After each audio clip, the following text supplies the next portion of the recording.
All right. We are live. We are live. Hey world. I was going to say, Hello, hello, universe. world. Yeah, hello world. Yes, it's still here after the movie of last weekend, so that's good news. Yeah. Let's not give anything away now. No, wait, yeah, not saying a word. We're not saying a word. Honest. I mean, I don't want to give the show away, but Steve, after that movie, I was ready to do the entire show on that movie. Oh man, you know what? You took the words from out of my mouth and Then from why my don't brain. you go ahead and say it too? Then there we go. There's nothing if we are not redundant. We could easily do a whole show on that one film and not touch the surface. I wonder how much discussion there's going to be of that this weekend. Oh, there is. And not just with the person that you mentioned a few minutes ago. Yep. Boy. Boy, coming in hot and heavy on that one. Yeah. And yet it's all over Twitter. It's all over everywhere. There's more talk about that film, which we'll get to later, than there is or was about adolescence. I mean, it just seems that everybody's got an opinion on that film. And I mean, for me, I've got to thank Stephen King, because I didn't know it existed until he put a tweet out saying, really outstanding. I saw the trailer for it before, and I was like, I gotta see this. I saw the trailer, and then I wanted to see it the day of. I think I saw the trailer for it the day it came out, and I had never heard of it leading up to it. So I'd read something a while back that Catherine Bigelow, giving it away a little bit, had a new film coming, and of course she's been off the radar for a bit. And I remember reading something about it. I might have even read a brief synopsis, but I promptly forgot. And literally on Saturday, whatever it was, Stephen King put a tweet out saying this was outstanding. And it's like, okay, well, I've got some time.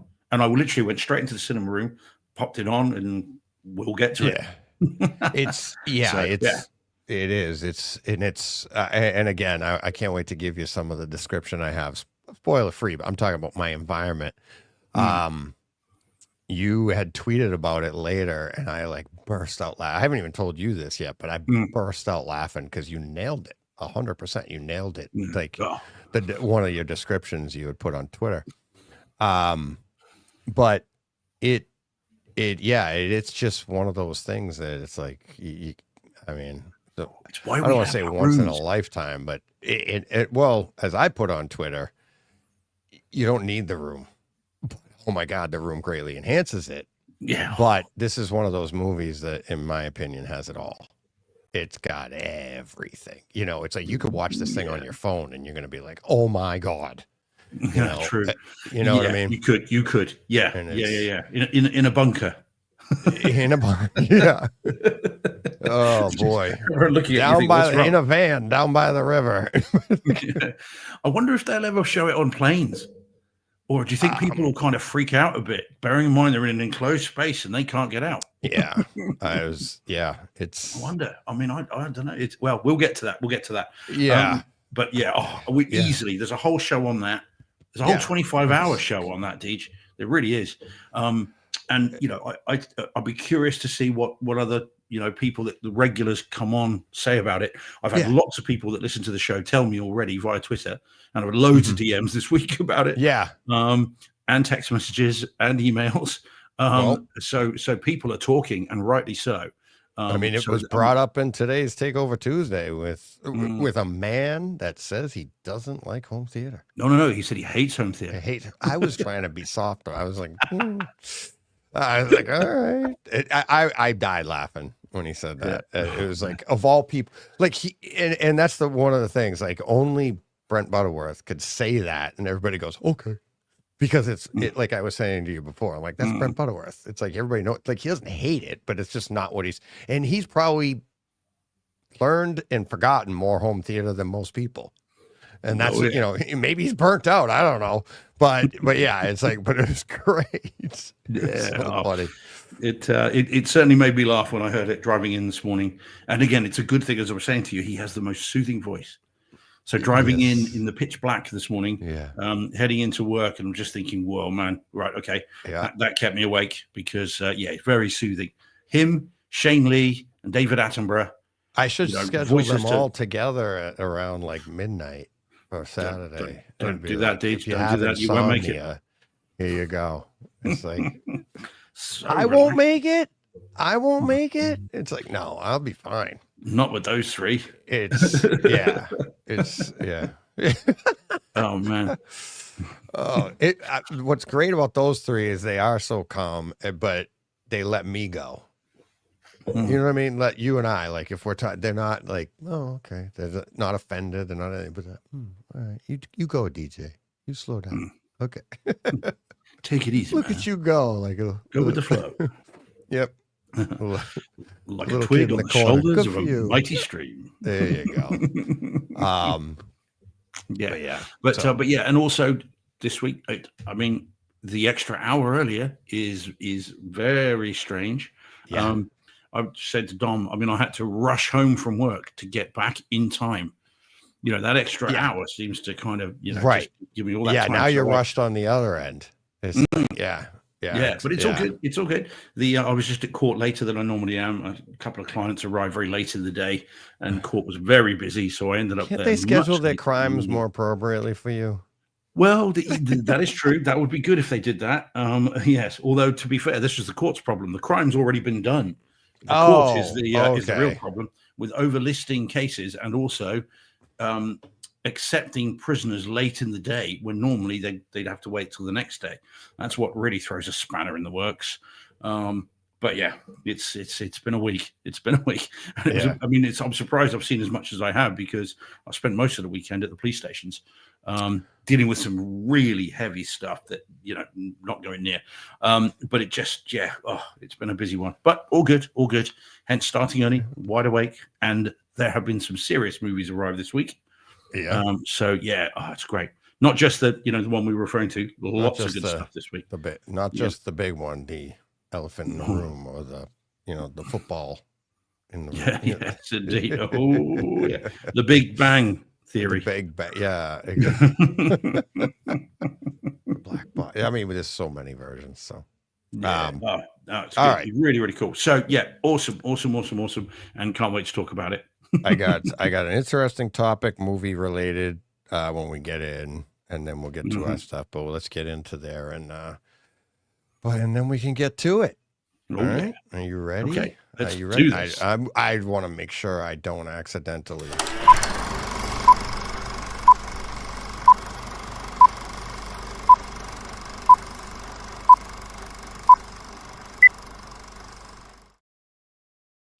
We are Brightside Theater.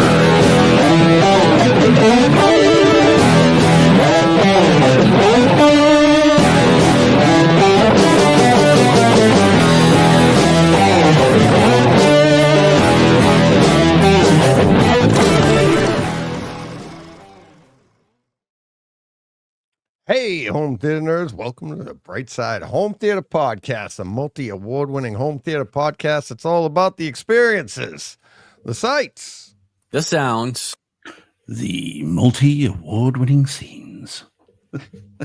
I can do it too. Yeah. Look at you. Oh, who's that? John Attenborough? Yeah. I think I was going more for Adrian Barbeau from The Fog. There you go. Okay, there you go. The witching hour. Oh my God! Yeah. That's it. Oh man! Boom. Yeah. Hey, I've got a fan. Rachel says, "Oh, Steve, do that again." Oh God! No, we can do the whole show this way if you really insist. Oh God, we're in trouble. We're in trouble. Paul's gone. We've lost him. Doesn't have the same effect. No, true. Yeah, Paul's not going weak at the knees. Well, maybe he did. He's weak at the Z's. There you go. Oh boy. That doesn't work if I use the English translation because that would be weak at the Z's. Doesn't quite work. Yeah, you guys can't. You can't just do anything normal. It's like a Z. Yeah. Like, is there any other letter in the alphabet that you do that to? No.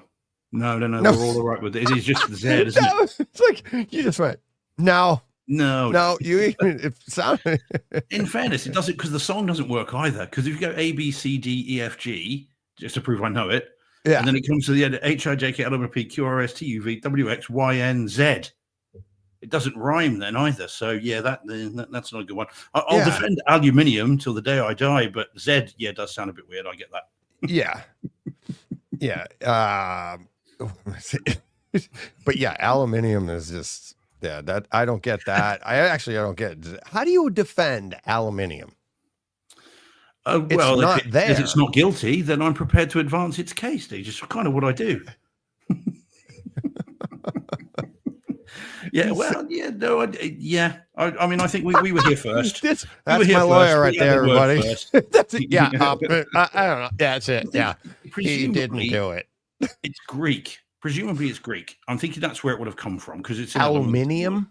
Yeah. Well, yeah. But I'm thinking it will because of the nature of the word aluminium. It sounds more Greek Latin to me. So it was around long before we were. And aluminium or Greek? Both. Yeah, see, because it's the name of the element. Yeah, you tell him, Paul. Yeah, well done, Paul. Good man. Aluminum. It just sounds weird the way you guys say it. Also, we say it how it's spelled. Condominium. Well, of course, same with things like color and labor. Again, it's the U silent, but we add the U. Yeah, but you put the U in. Yeah, but we don't pronounce the U, so it's still late. You say labor, I'll say labor, but we'll add a U to it. Yeah, you add the U, but don't say it. In aluminum, you don't add anything, but add it verbally. And we have the screwed up language. Well, I didn't like to say. Yeah, exactly. Now, here's what. So this is what I just put up in case people are wondering why I just put that up. It's a silent U, Rachel. It's a silent U. Yeah, and aluminium, it's an absent I. People are always saying to me I should be a silent U. Yeah. We've got so condominium. We don't use that word here. That is not a word that is in use in the UK at all. We just don't use that word. The first part on occasions, the second part not so much.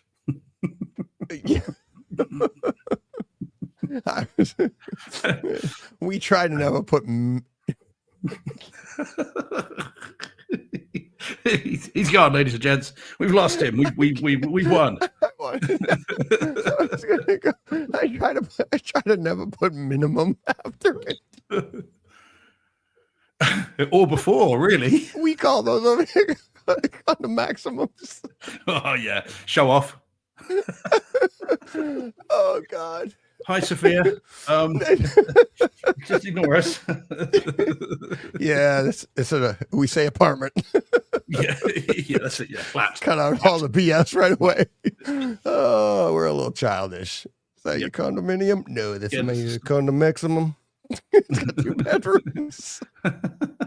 Oh, it's not just me, PF Productions. PF saying I heard another British broadcaster say the same way as Steve. He's not alone. No, it isn't just me. No, it's not just Steve. It's all British. It's not. It's all British.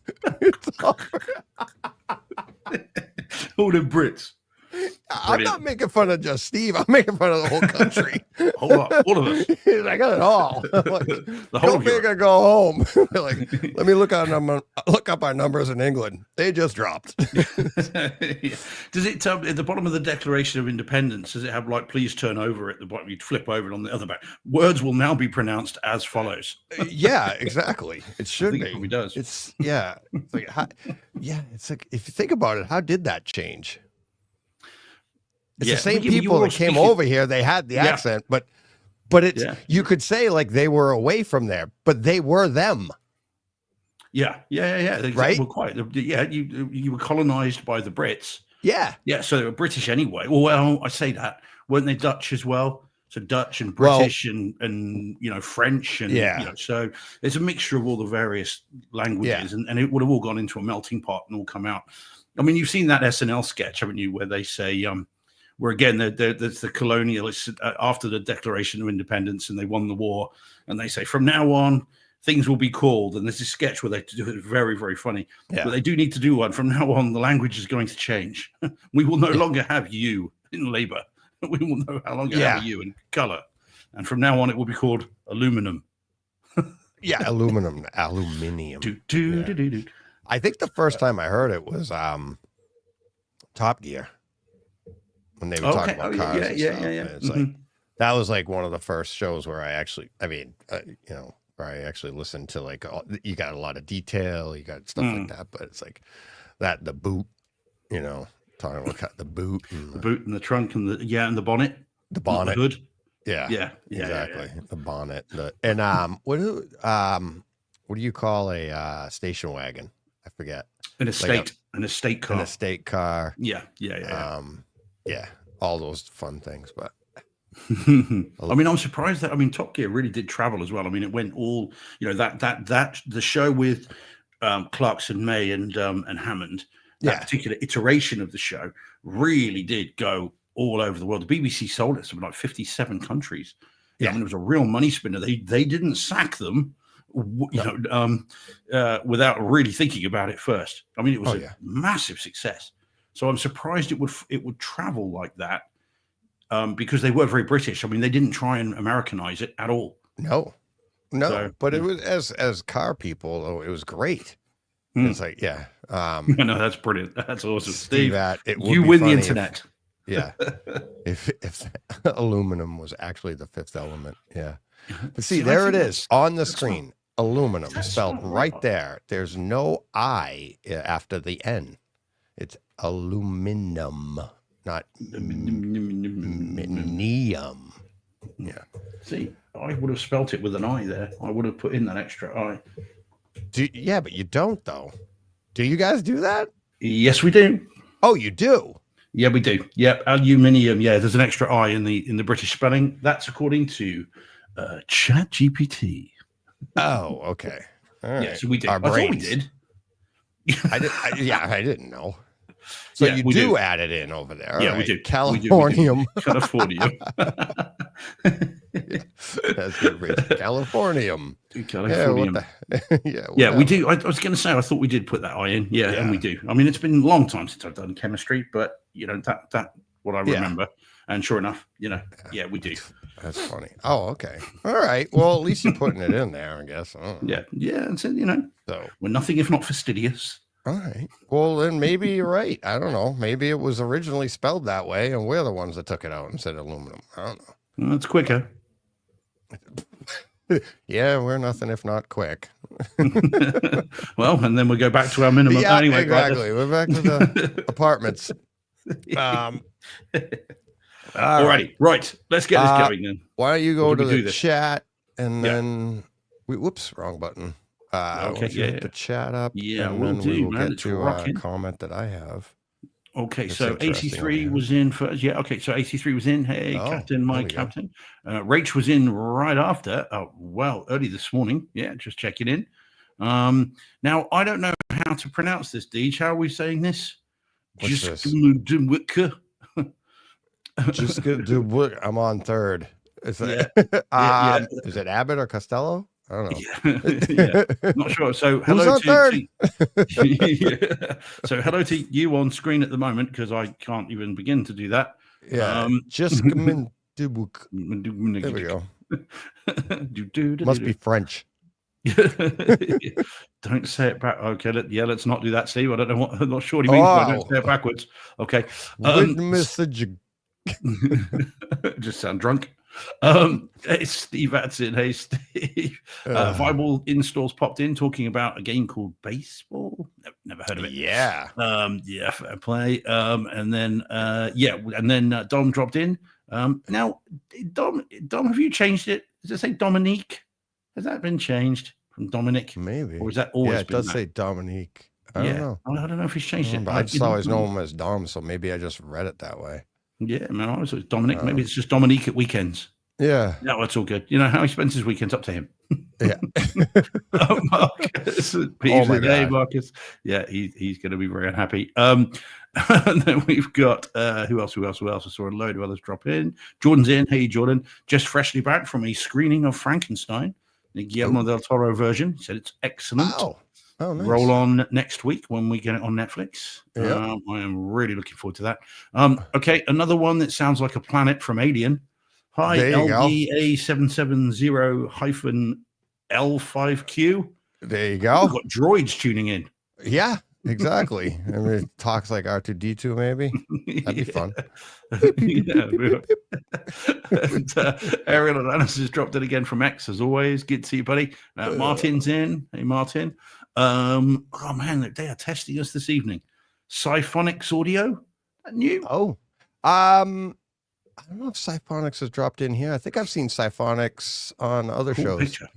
Popping Okay, into no. some chat. So if you're first time here, yeah. nice to see you. I know I've maybe on one of the other shows I was on, he might have been there, or she. Yeah.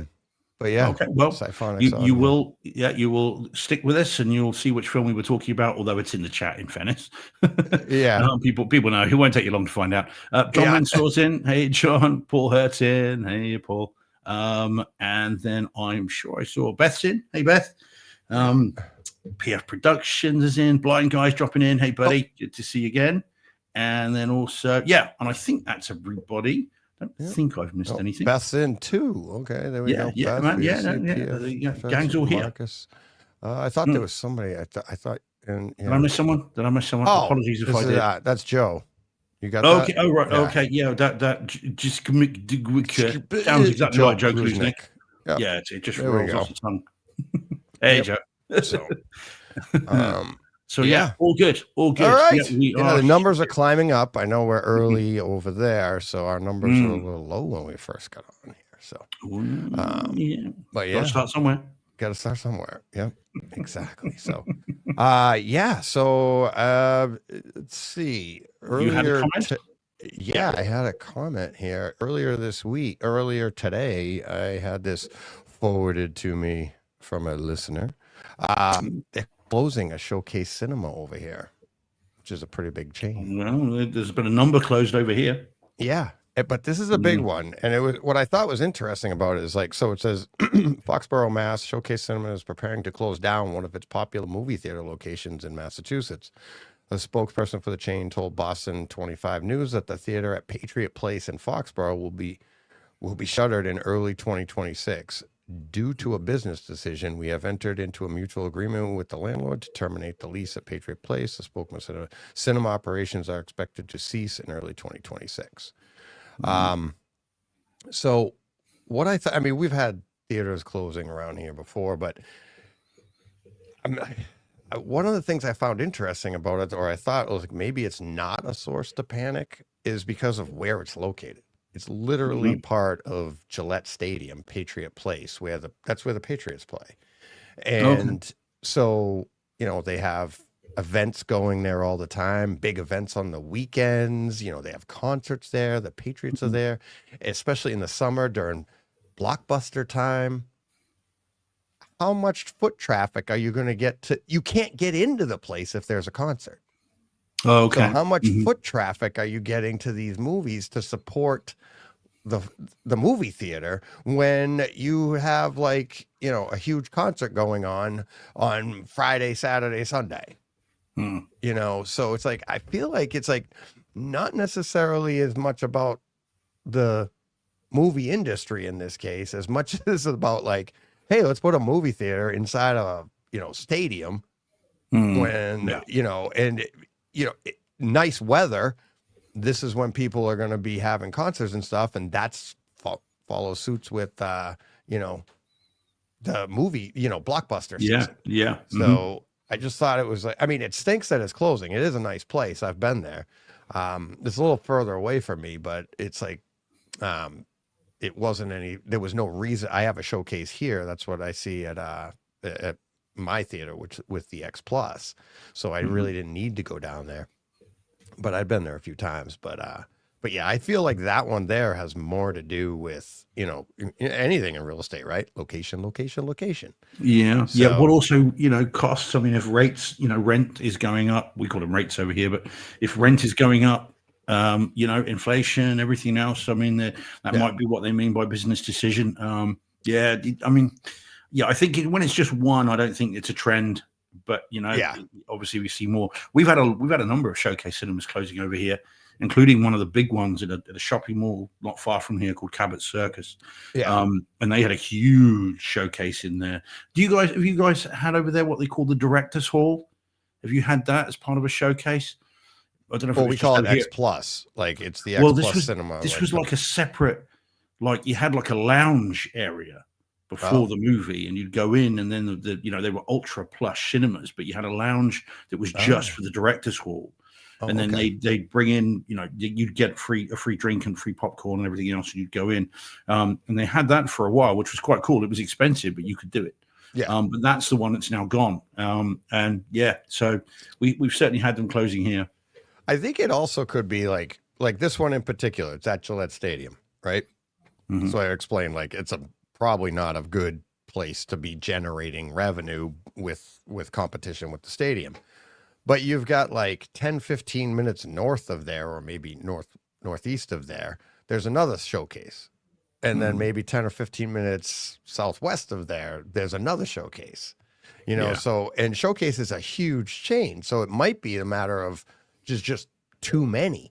And it's, we've got to, saturation. so you close down the ones in, but like if you close down every other one, the other ones pick up business, and you've basically, you increase your revenue because the people that are going to the movies are still going to go. That now instead of going there, they're going to go to either of the other two, right? And you've just lowered your cost of business for the entire company, so stuff like that. Yeah. Well, I mean, it's a tough business, but I always feel slightly guilty when we talk about it, because here's us bigging up home theater and then going, oh no, the commercial theaters are closing. Well, but like I've said before, if the commercial theaters weren't there, we wouldn't have home theaters, right? It's like we are all trying to duplicate our experiences when, I wouldn't say all, but I would say 99% of the people I've talked to on the show have been like, when I was a kid, this is what it was like going to the movies, and I want that at home, right? So if you don't have the theater experience,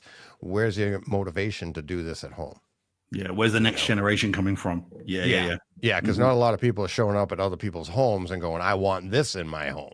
You're not getting a lot of foot traffic in our homes. So, well, generally you get the way it goes, isn't it? They come into the room, they stare wide-eyed, they love what they're watching, and then on their way out of the demo that you've just done, they're sort of shaking their heads thinking like, bloody hell, you're a strange guy. Yeah. Or they'll ask like, so what does something like this cost? And you're like, oh boy. And then it's a non-starter. It's like, all right, well, how easy is it to do? Well, you got to do that. All right. It's a non-starter. It's like, well, how long this take you to put together? Well, I've been in this for like 30 years. Like, oh. Yeah. Well, yeah. And yeah, where's the soundbar hidden? Well, hey, listen to today's Takeover Tuesday. Brent and Dennis give a great case for a soundbar. I mean, not for us, but it is a good starter. Yeah. It's there was something I saw on YouTube earlier in the week. One of these things where someone's unboxing and putting on the wall a 110-inch display, right? And they're saying, "Oh, look upon my works, ye mighty in despair." And yet underneath this huge screen is a soundbar. Yeah. You think, so why do you want that big screen theater with a soundbar? Yeah. It's like, okay, all right. It's like, buying a Ferrari and not having the wheels put on it. Or having little thin tiny wheel, like yay. Yeah. 8-inch wheels. Yeah. And they're not alloys. No. Nope. Yeah, man. I mean, I get that, but there we go. Never mind. I mean, hopefully, theatrical exhibition isn't going anywhere. It's just going to change, and this is kind of what directors are talking about. They've got to make it more of an experience. They've got to make it. Just seeing a movie isn't going to cut it. There's got to be something more. That seems to be where the market's going. I mean, I don't know about you, Deej, but for me personally, I'm definitely not their demographic. I'm not a regular moviegoer. I go infrequently. I don't have one of these cards where you can pay and see as many movies as you want. For me, it would cost me money to do that because I just don't see enough films in the theaters. And I'm particularly bad with you know what? If I miss the opening weekend, forget it. I'll just see it at home and enjoy it all the more. And there's and again, the movie we're going to really talk about this week is a perfect example. Yeah, I don't think that plays as well in a giant auditorium as it does in your home bunker. That is a great point. I Mm. can't wait to expand on that. That is a great point. That's oh my god. Yeah, 100%. And that expands on something that you put on Twitter that I was like that I have a funny story about. But yeah, that's an awesome point. And people are gonna that's another one again we'll talk about later, but it's another one that's tough to duplicate. You know, I don't think they set out to do exactly what they did making that movie, right? A lot of this stuff, like the effect it has on you, right? A lot of great art is like by accident. You know, you're like I didn't mean for you to see it that way, but hey, all right, cool. You know, well, one of the actresses that's in it. I mean, there's interviews everywhere, and of course, Netflix are loving this. I mean, they're over the moon with how it's been received. One of the actresses in there, one of the leads, has said when they were making it, they just did not understand. That's exactly making your point. They just did not understand what it was they were doing, and it wasn't until she saw the edit with her family members, they're like, whoa, oh wow, you know. So I think a lot of this was created in the edit, and yeah, I mean, it seems to be. Oh God, yeah, that's one of the things I want to talk to you about like how they made it. It's like spoiler free, and it's like, what is funny. I'll wait for it till we get there. Yeah, no, I know. I mean, you can tell we can't. Like, we're gonna end up doing the whole show on this damn thing. Oh man, hey man, the whole 25 hours. This could be this year's Asriel. Yeah, there you go. Yeah, that's let me just say buenas tardes to Eli, who's dropped in from Mexico. Hey, buddy. Oh, okay. Good to see you. Nice. And Yanks North dropped in as well to say hello. Eli, yeah, okay. Yeah, Yanks North, Eli Judias. So yeah, good to see you again. Yeah, it's going to be regular. Yeah, it's good coming to see in you. from Mexico. Mexico. Not that I'm trying to slight Eli, but we're still looking for somebody from Antarctica. Penguins, man. I'm telling you, penguins. It's our only option. All right, I'll see what I can do. That's something. We'll find one sooner or later.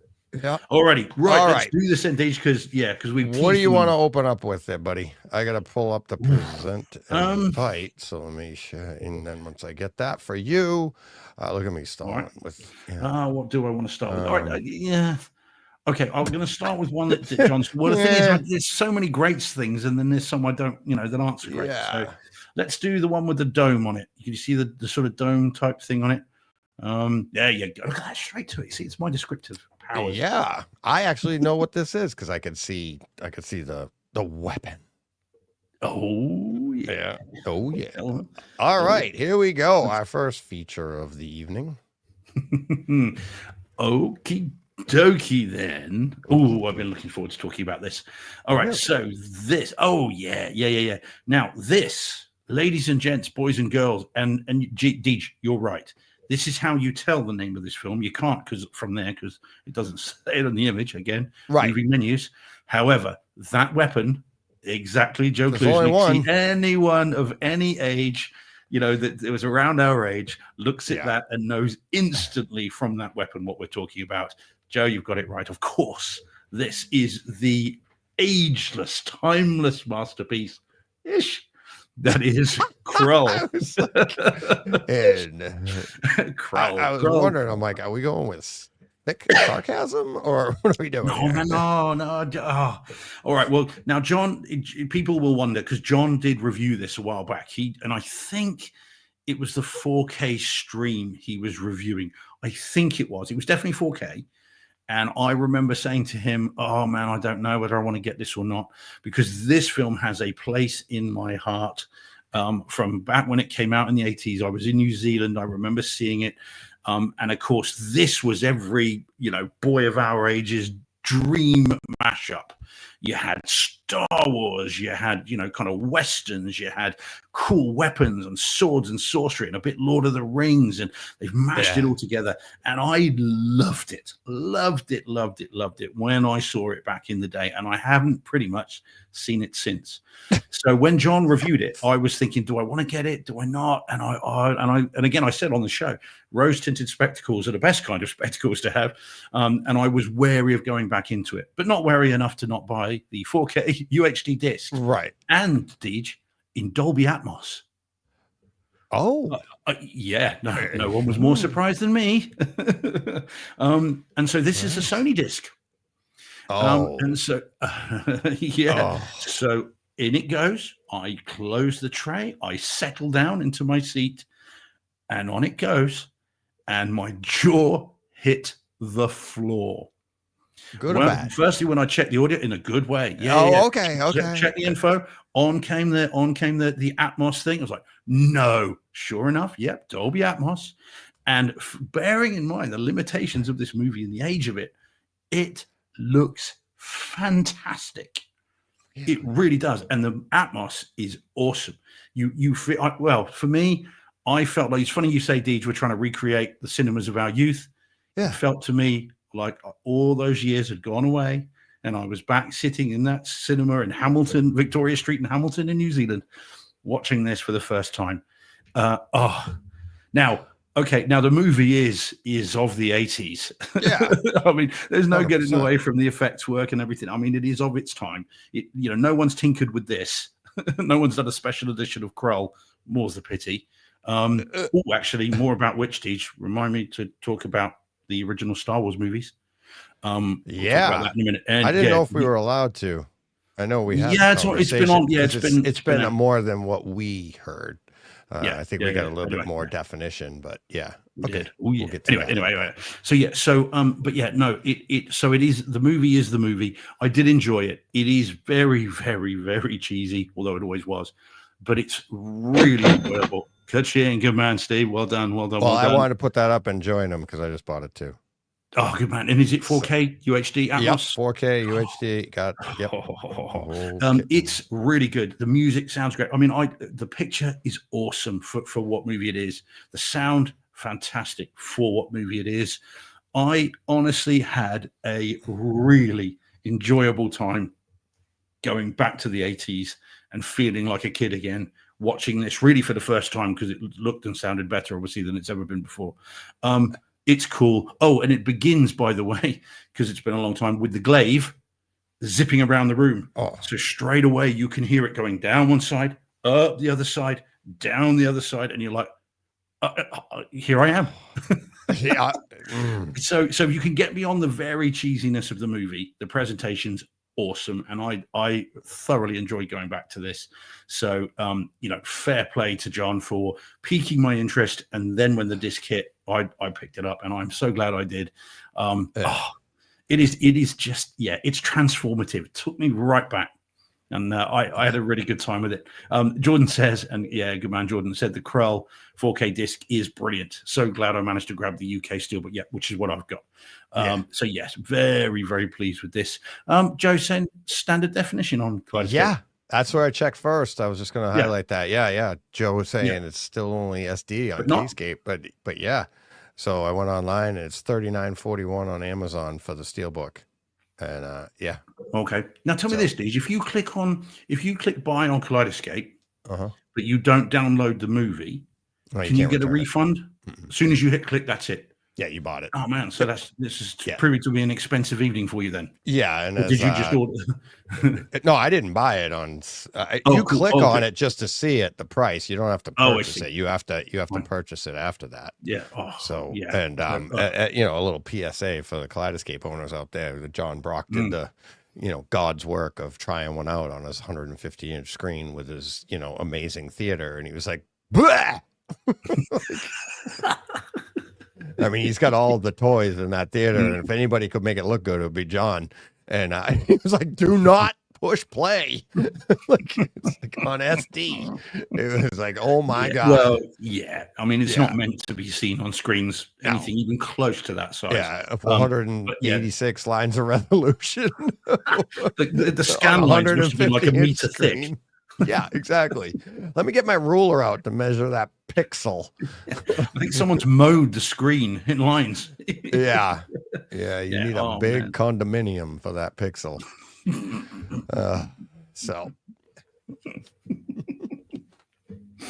Not a minimum. Oh, you had me. I mentioned a ruler. So. Fair enough. But yeah, no. Deej, I mean, yeah, I did have a great time with this. I did enjoy it. I can see, just go into it remembering of when it's of its time. I mean, it has aged not terribly well, but I did enjoy it. Yeah, I think where I watched this most was on HBO on like a 20-inch television, color television in my parents' basement.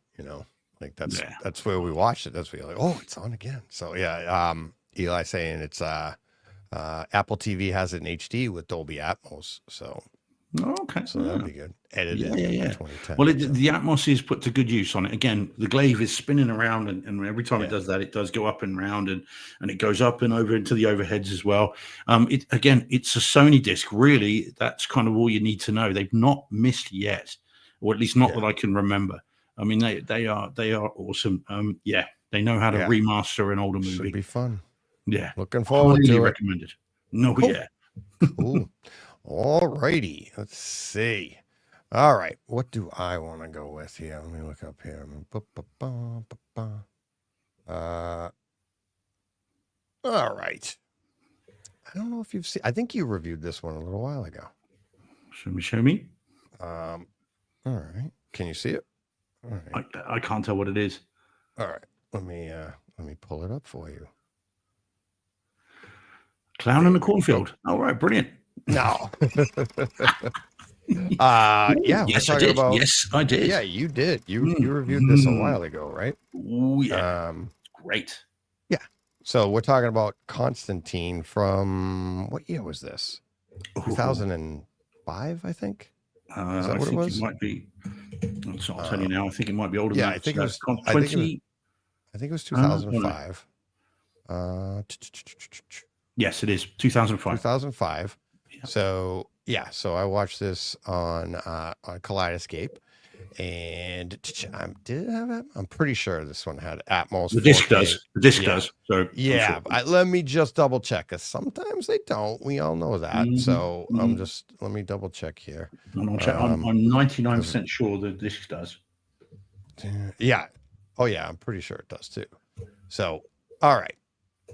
Yep, Dolby Vision, Dolby Atmos, 4K, obviously all that. So, yep, in 2005. Yeah, it does. Same on the disc. So, yeah. I literally had never seen this before. What? Yeah. Mr. Briggs, hang your head in shame. Well, okay. Don't mention the Wizard of Oz, but yeah, it was I don't know why. It's like, because I knew the character. Yeah. And it's like right away, it's like, I was like, well, he's not blonde. He's not British. And I was like, oh, okay. But not that I get hung up on that stuff, but it just never, I don't know what was at the time. I never got into it. Almost did when, and actually after seeing the movie, I actually do prefer the character that was in the Arrowverse. I don't know if you've ever seen him. No, I must have been. I haven't seen any of the CW shows. Is it? Yeah. Yeah, so I haven't seen any of those. So the character Constantine in that one, it was much closer to the comic. He was, blonde, British. And is that Hellblazer? Is that the comic? Yeah. Is it? Yeah, okay. Hellblazer. I'm not. I think. Yeah, but you're my expert. But that's the idea. It's and the one thing I would say, and again, having not seen it before, so I was like, I didn't have this opinion and why I didn't see it, but now having seen it, that is one of the things that is missing that I liked about the character in the Arrowverse, is that the sarcasm, the British humor, the wit, and Keanu Reeves just didn't do that. And this movie is different. It stands on its own. I still enjoyed it. But it's just not, if you're going into it as a huge, Hellblazer fan or a Constantine, like you love it, this isn't, you're going to be like, eh. So anyways, home theater wise, Dolby Vision, what the black, inky blacks, bright explosions, bright, the fireballs, the hell experiences, the landscape. It's like, so there's one particular part where he goes to hell, and I'm like, so the idea of hell is like a bunch of wrecked cars, and it's like, I didn't get Los Angeles freeway. Right. It looked like the opening scene from T2. Right, like it was like everything gets wrecked, And it's, if you haven't seen it, this isn't a huge spoiler, but it does play out in the story that it's like we're all in the same plane, which I thought was really cool. And that was and then as soon as I heard that in the story later, I was like, all right, I see what you're doing there. And I appreciated it. But yes, going between, you know, hell and reality and night and the dark sea. I mean, the Dolby Vision, the HDR is just, it is really, really nice. I wouldn't say this is demo material or anything like that, but the black levels are really, really deep. I think it's kind of where you go. Sorry to interrupt you. When you get in because of course there's a lot of live action footage and then a lot of CG. I think when you go to the CG, some of the detail starts to trail off, understandably, because it's getting on a bit. It's 05, 20 years old. I mean, you know, whereas when you get the live action footage, I think that's really detailed. I mean, the close-ups on Keanu Reeves' face and all that kind of stuff. Oh my God. You know, looks really good. And obviously Peter Stormare, when he rocks up, he looks suitably icky. So I think once the CG creeps in, you see a change visually. That is, I mean, the audio is a different world, which we'll come on to in a minute, I'm sure. But video wise, I mean, we'll put it this way, Deej. I'm stunned you haven't seen it. 2, I'm also even more stunned, not just because you missed it in theaters, bearing in mind you're a fan of this stuff. But also this was one of those HD, DVD, Blu-ray. Double disc, so where Warner's issued it twice, and this is, so I've owned this again. I've owned this on, you know, VHS, DVD. Well, actually, no, it would have been DVD. So DVD, Blu-ray, HD DVD, Blu-ray, now HD Blu-ray. And so so again, I'm surprised you missed that too, because this was one of those like 300, like Swordfish, like, you know, that were reissued on both. Yeah. Well, here's the funny thing, I owned it. Okay, that says it all. Yeah, so this is one of those that I owned and I wanted to get to, but it was always like, all right, I'll watch this instead. You know, it was never a big, it never made it to the top of the pile, right? And it's like, I've owned it on Kaleidoscape for a long time. I think I owned it on Kaleidoscape before you reviewed it. And I was like, all right, now I got to get to that, you know, but it never made it to the top of the pile. And I was trying to think of a movie for this week, for like, because it's, you know, the last week of October, we got Halloween. The audio for this comes out on Halloween. So I'm like, all right, what would be a good one? And I'm like looking through my Kaleidoscape, and it's there. It wasn't even one that I deleted, you know. I'm like, well, I got to do this, you know. So I'm glad I did, but it wasn't one that I didn't want to see, but it's just, you know what I mean? It just never got there. Yeah. Oh, man. All right. So the audio then, the audio. Now, the audio demo, surely it's there. Yes, there. I mean, when you go to hell, and again, it's the same thing. It's the room, the envelopment, the the atmospherics of the room. I want to say like ash. I want to say like the feeling of stuff falling down, like little things like that. The times in the street where you're like, what is going on here? And a demon is coming at you from somewhere else, but it came at you from behind, or the characters looking off. Is it? Yes, absolutely. I will say this pales in comparison to the next one I'm going to talk about that I did this week. But yes, the Atmos, I thought the bass was good. I wouldn't say that this is one that you're like, it's going to rock the house or anything like that, but it was in saying good, especially on this show, sounds like it's slighting it. It's not. It's not Lucy. It's not anything like that. I thought it was realistic for the, you know, fire and everything. But I think overall, between your picture, your sound, your envelopment, it is a great home theater disc. Surpassed what I was expecting. Let's put it that way. I wouldn't say it's a reference disc, but it surpassed what I was expecting, because I haven't heard, other than your review and stuff, I haven't heard a lot about this disc. You don't hear a lot of people say like, you got to get the Constantine disc. And I think you do. I really do think you have to get the Constantine disc, because it is that good for what we like. Right. But as saying like, there are better discs out there, but this is definitely one that should be in the collection. Yeah, I Absolutely. mean, I love this film. I really like. I've always liked it, and there's no question the 4K disc is a dramatic leap in terms of video and audio Yes. from the HD DVD Blu-ray days, and obviously definitely for DVD. Um, I mean, the audio in particular has been significantly upgraded. I mean, I love that again the hellscape sequences where it's all going around the room. You can Yes. hear the little chittering of the. It feels like there's things in the Yes. in the wind that are hitting the lens and hitting the very the walls and the cars and all that. And I love how that plays in the sort of the soundscape in the room. Yeah, and again, the demons are really cool. That you feel the bass, where the bit where the lights going off down the street, and again, you can hear that come down and goes over and then into the back. Yep. And then listen out for the kind of the squishy steps of Peter Stormare as he's walking on the cold tiles of the hospital or whatever it is. You can hear the sort of the little squishy steps as he's walking. Yeah. Because he's got this kind of black goo on his feet, which I think is quite effective. Or when you get the nice moment with the broken glass as well, which tinkles in the various speakers, from what I remember. Really good. I did like it a lot.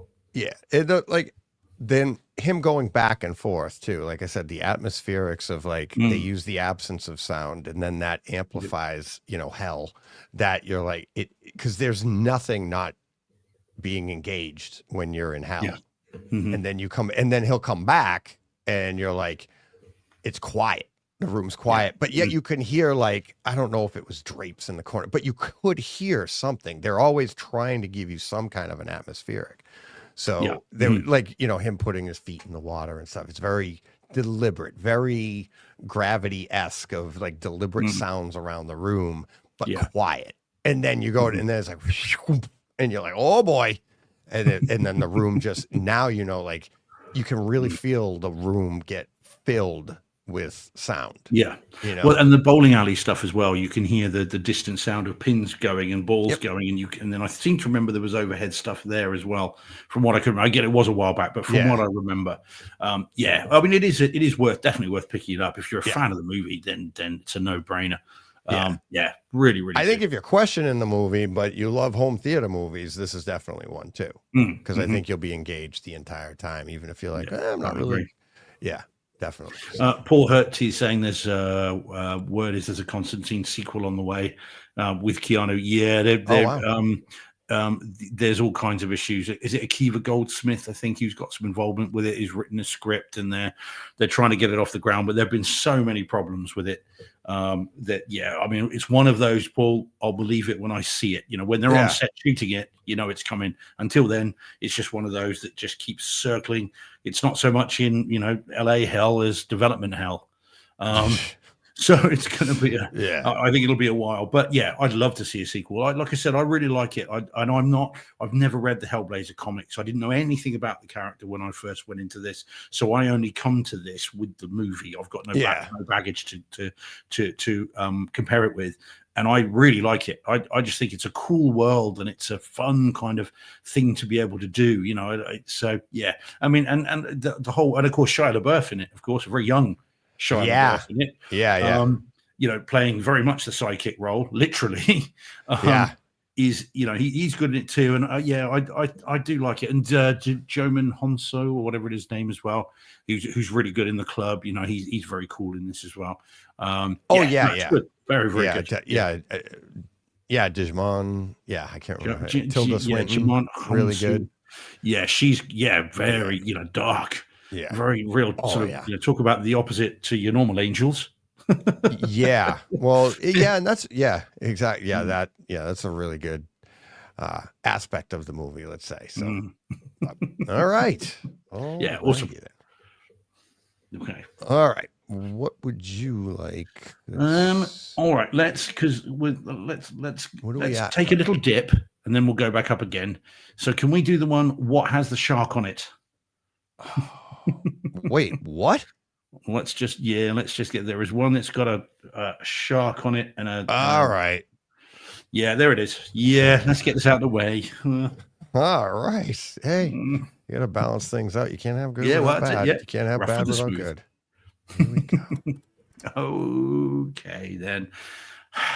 I'm not angry, Deej. I'm just disappointed. At least this has got the bloody title in it. Yeah. Yay, it's been a while. You can't get Okay. everything. Yeah, oh man. Right. So this then, ladies and gents, is the Blu-ray 1080p DTS HD Master Audio version of Beast of War, a movie that I have been waiting for seemingly a long time. And it's been out on digital for a while, and I stayed away from it because I was hoping sooner or later there'd be a decent release at home. There is no 4K release anywhere, and this has dropped on Blu-ray in the UK, and I rushed. Jordan and I had a little DM conversation about it, and I rushed to my local HMV, plumped down £15 of my not very hard-earned cash, and I rushed home. And immediately, I swear, I immediately watched it. Right, hence how long I've been waiting for this. So, because I had been told and I had been led to believe this was, Overlord mixed with Jaws. It was going to be Castaway mixed with, everything else. Basically, the USS Indianapolis speech from Jaws writ large. Okay, and I have been very much looking forward to it. At least I was. So the story is we have Australian soldiers in the Pacific, World War II, and they're in the East Timor Sea. Timor, I think I'm saying that right. I might not be. Anyway, Okay. they are on a ship. Ship gets hit by Japanese submarine. Ship goes down. They are marooned on these little floating rafts, and they're not alone. So was this a take on the Alabama? It was the Alabama, the USS Indianapolis. Indianapolis story from Jaws. Exactly. Pretty much, yeah. That's its inspiration, and it says inspired by true events, which basically means we've made the whole thing up. Because when it says inspired by, I had a dream that was a true event. Yeah, exactly. The dream that I had was a true event, and it inspired this movie. Yes, someone wrote this down, and I read it. Therefore, it must be true, and I was inspired by that. Yeah. So as I said, the trailer makes it look great. It looks like Overlord, mixed with, as I say, with Jaws, with Castaway, all this stuff. And I had read some good reviews, and I really was looking forward to it. So to be clear, this is a movie. The trailer was good. Yes, and it didn't yes, work this out. was not okay. Not where the trailer stunk. And you went in and the movie stunk still too. bought it anyway. Okay. All right. Keep going. Yeah. Just wanted to, be clear here, make sure I'm understanding. I'm glad that you have clarified that. So yeah, I wanted to really enjoy this. I was ready for this. So again, I'm waiting a long time for it. Again, I thought this was going to be like Sisu. It was going to be, this year's Asriel, or, movies that were kind of below the line that we really like. And then I can talk endlessly about on the 25-hour podcast. I won't be doing it this year for this. No. It's a short movie. It's 90 minutes long. The acting's fine. It's all good. The problem I have, this is the thing. The problem I had with the film is the shark stuff, which is, it's on the picture there. They built apparently a practical shark Deej, right? This isn't one where it's like, Sharknado, where it's all kind of really poor CGI. They had a practical shark. For some reason, and all of the shark attacks are shot in ultra slow motion, right? And when I mean it. If I do it from the bottom of the screen, right? Sorry for those that are not watching on YouTube. It's like just imagine this is the shark coming out of the water, and that's it, right? And then you get a little bit of a kind of chomp, and then that's the end of it. And everyone's the same. And so any of the ferocity or the animalistic side of these attacks is just gone. Yeah. And it's just weird. And so when that happens in your shark movie, suddenly it's not a very exciting shark movie. And some might say it's a bit rubbish. And I think I kind of agree. I really was dreading the shark attacks in the movie. You want to see shark attacks. Like, not another one. I'm going to go get some more popcorn. Well, this is the thing. This is what it was like in only a 90-minute movie. So I was really, really disappointed with this. I wanted to love it, and I just didn't. And I'm not sure I'll see it again, even though I've bought the damn thing. And people need to be wary of this. It's not the movie that was advertised, in my view. And Does this get it's just filed with not. Midway? Oh man, do you know what? I'd rather watch Midway again because at least there's some excitement in Midway at some point. Not a lot, but there's some. Yeah, the aerial attacks weren't in slow motion. Yeah. Actually, you know what, Deej? No, I don't need to see Midway again. I'd rather just watch the Indianapolis speech in Jaws another 50 times and let my imagination run riot. That's much more fun than this. Yeah, I like I said, I don't like to be, too down on it, but I like I said, not angry, just disappointed. In terms of its audio video, it looks okay. It was shot on a shoestring budget. I mean, in fact, if you look on IMDb, and by the way, Andrew, I'll come back to you in a minute, man. I've seen your comment about the Primitive War. Come back to that. It was shot on a shoestring budget on IMDb. I think it says its worldwide gross is about $200,000 worldwide, right? So it's been shot on for nothing. I mean, whatever, we say over here, a Mars bar and a packet of crisps. Just a chocolate bar and a thing of chips. That's what it cost. And I think that's very clear. And so what happens is most of it is shot in a big tank with fog, because obviously they can't, they've got no budget to put anything in. So they just have lots of fog on the water, and it looks cheap. So that's not great. But it's okay looking. The sound is all right, but there's very little bass to it. So when you've got, there's a picture, you can see in a picture there, a Japanese Zero, and there are sequences of the, dive bombing and all that. And again, we've seen Midway, Overlord, we know how this can sound. And in this, it's just sort of, pop, pop, pop, pop, pop, pop, pop. That's it. There's no heft to it. There's no bass to it. So yeah, disappointing movie, disappointing home theater experience. I only include it because one, I was really looking forward to it. I know lots of other people were as well. And it's just to kind of let people know, go in with very low expectations, sub-water, expectations, and you might enjoy it. But unfortunately, I didn't. So there we go. So just going back to Andrew Panner, who says, I started it for you. Yeah, he says, Steve, you've got to watch Primitive War, mate, a better Aussie flick. Now that looks like Soldiers versus Dinosaurs. If I'm not mistaken, I'm pretty sure it is. And I had heard it's quite good, so I'm looking forward to watching that. Dominic says, is that the one with dinosaurs in Vietnam? There you go. Yeah. One for your dad, that Deej. Yeah, exactly. Based on true events. Inspired by true events. Inspired by true events. Yeah, Jurassic Park and Rambo. Yes, I can't imagine a velociraptor growling, "I'm your worst nightmare." It'd be a bit weird. Yeah. Talk to me, Johnny. Yeah, exactly. I'm coming for you. That was a cat, wasn't it? I don't know. It was in its mouth. I don't know. So Primitive War does look good. I'm going to watch that. So Andrew says that's on iTunes. Ooh, okay. Oh, Primitive War is on iTunes? Yeah. That's what Andrew said. Yeah. So, on iTunes. But then so was Beast of War, and I waited until it hit disc, but maybe I will watch that on streaming and see if it's any better. Maybe you shouldn't have waited. Oh, man, this is true. I could have rented it for like £3, and I spent 15. Oh, well. Live and learn, except I won't. Yep. Let's see. What do we got here? All right. Do I want to do this one now? Yeah. I think I know what that one is. Oh, God. Check you out doing your creature features. Yeah. Yeah, kind of. Yeah. Can't just do one of these, though. There are 3 of these. Yeah, but this was the first one, wasn't it? Yeah, it was. Sure. Yeah, but the other 2 kind of interlink. Yeah, exactly. But this was the one that started it all, and this is the one that B has. And this is basically become monstrous. A cult. Yeah, it was like it became a cult classic, really, right? It's like yeah. And talk about HT. Oh my God. Yeah, it's let's see here. Again, let me say, this was not Dolby Atmos. So we're talking,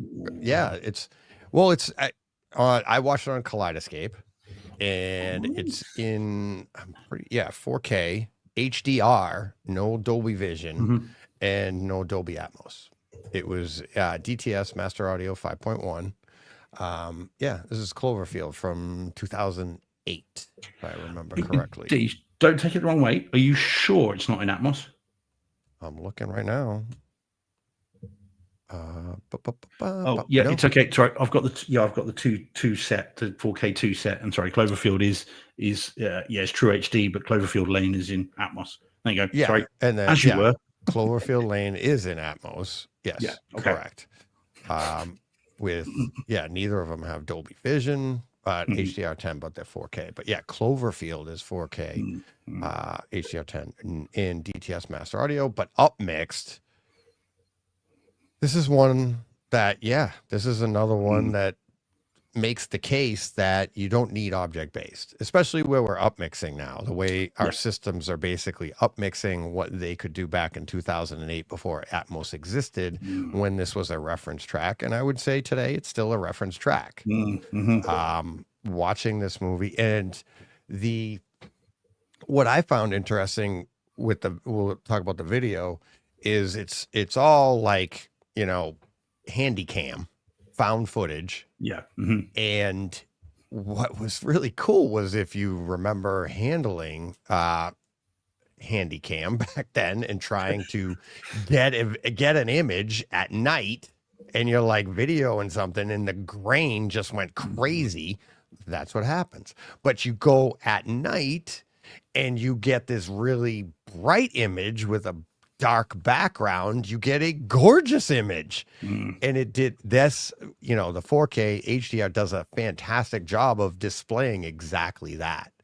And then the detail, when they did have like the brighter images, and you could, or even it was pretty dark, but you could see stuff floating down in the, the debris, dust, and floating when they had close-ups.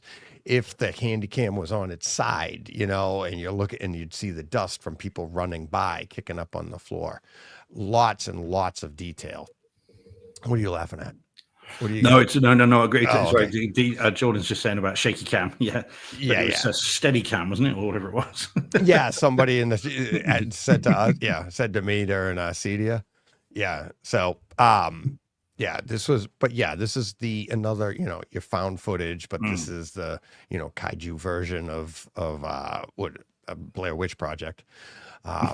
And that's the picture, I would say, amplifies that what they're trying to get across here. And it really does feel like I was seeing like, I don't know if you saw any of these, but I saw lines at the top and the bottom of the screen, like right at the edge, like these very fine lines that were there, like almost like the frame of whatever tape they were using was there. There was a lot of detail.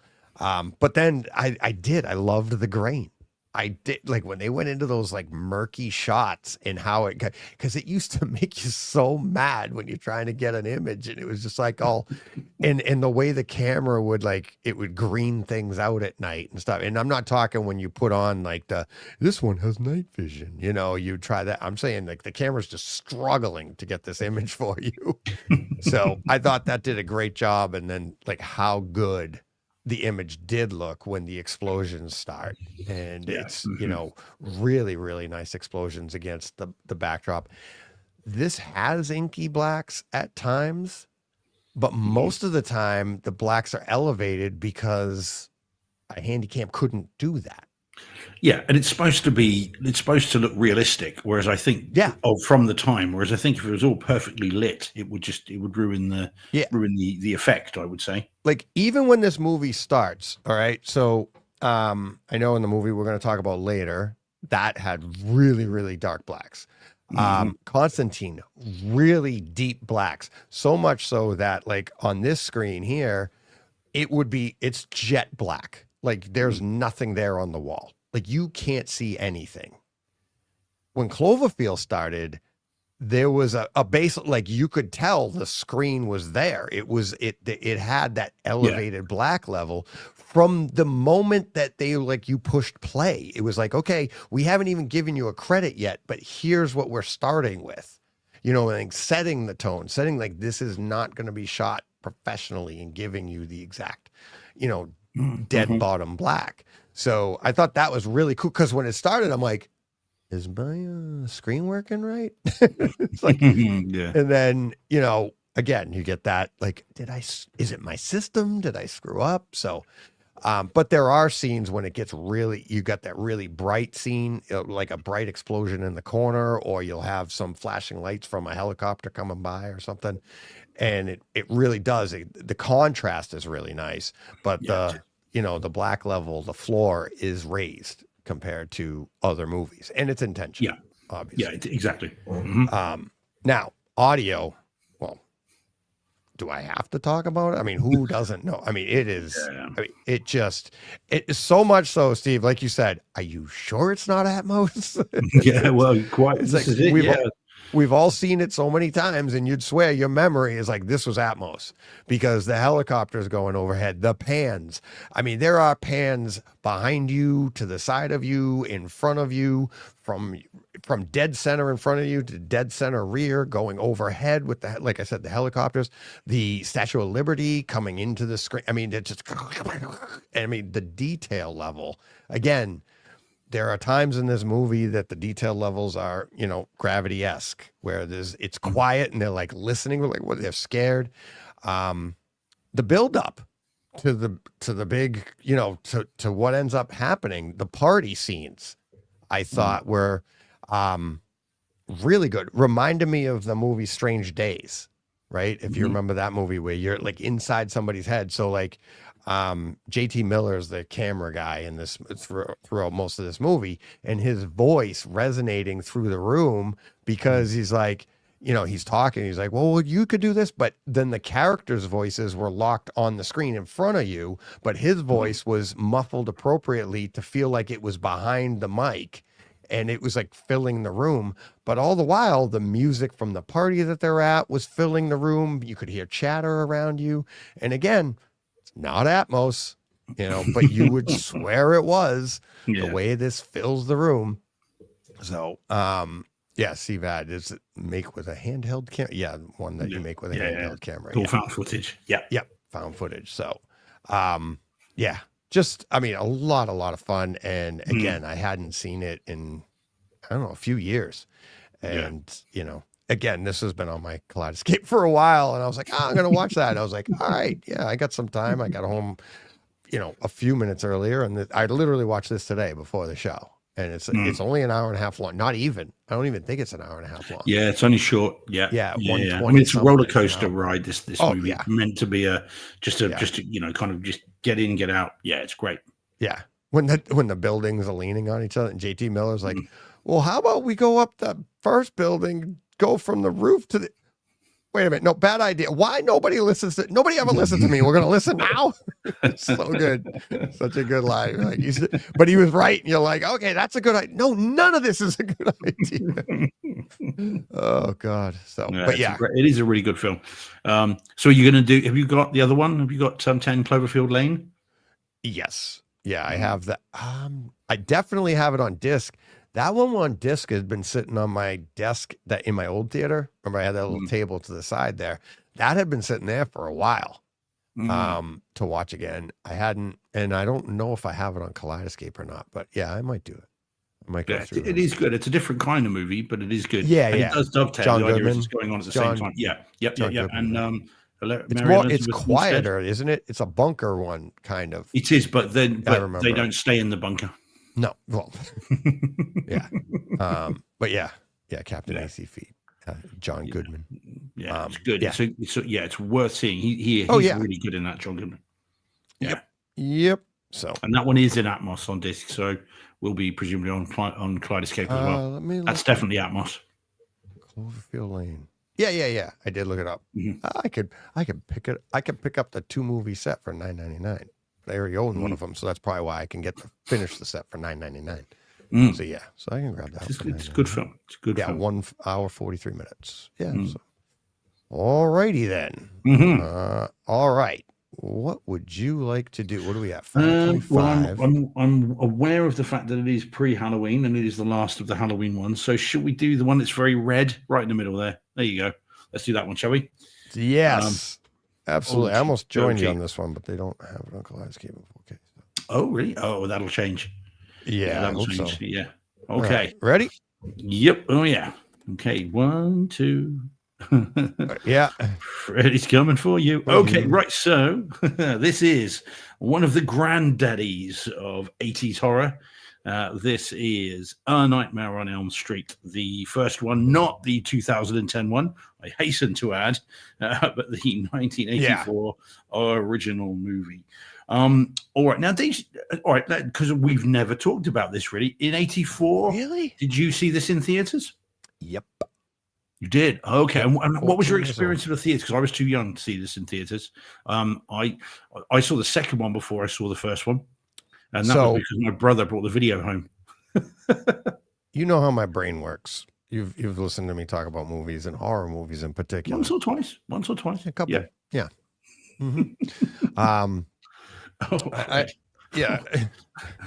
Nightmares on the Freddy School bus. Oh, dude. Yeah. Wow. So, yeah, I saw this in theaters, and this was of the three big franchises of the 80s. Literally, it like became my favorite franchise. Jump, because, and here my rationale, and believe it or not, it was the most realistic. I often find when I've got a phone up to my ear that a tongue comes out of it, you know, all the time. But it was all dream scenarios, right?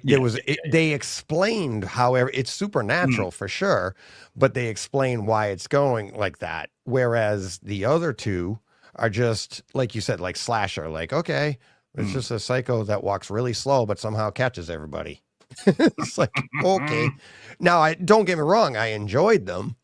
But this one here is like, Nightmare on Elm Street was like, there's a story behind it. He was, he has a story. They gave a story to him that was like, and now he haunts their dreams and you false. I mean, it had so much to it that, and the character itself, like he's burned. He says, I went senior year in high school. That's what I went as, to a high school dance, Freddy.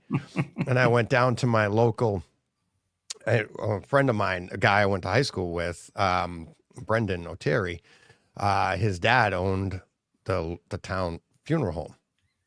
So I literally went to his house, rang the doorbell, and was like, Mr. O'Terry, what do you got for my face that I could do?